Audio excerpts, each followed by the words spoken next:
अस्माकन्तु विशिष्टाये तानि बोधद्विजोत्तम नायका मम सैन्यस्य संज्ञार्थं तान् ब्रवीमि ते। भवान् भीष्मश्च कर्णश्च कृपश्च समितिं जयः अश्वत्थामा विकर्णश्च सौमदत्तिस्तथैव च अन्ये च बहवः शूरा मदर्थे त्यक्तजीविताः नानाशस्त्रप्रकाराः सर्वे యుద్ధవిశారదాః।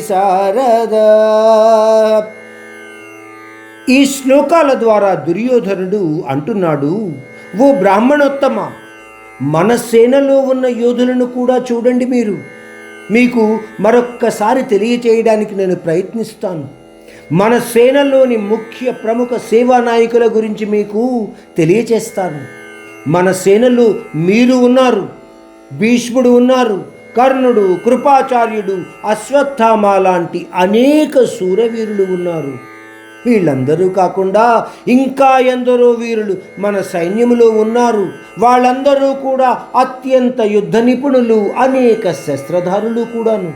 వాళ్ళందరూ కూడా నా రక్షణ కోసము తమ తమ ప్రాణాలను కూడా అర్పించడానికి సిద్ధముగా ఉన్నారు. ద్రోణాచార్య, ఇక్కడ దుర్యోధనుడు తన యొక్క అహంకారాన్ని వ్యక్తము చేస్తున్నాడు అన్న విషయాన్ని మనము గ్రహించగలుగుతాము. ఏమంటున్నాడు?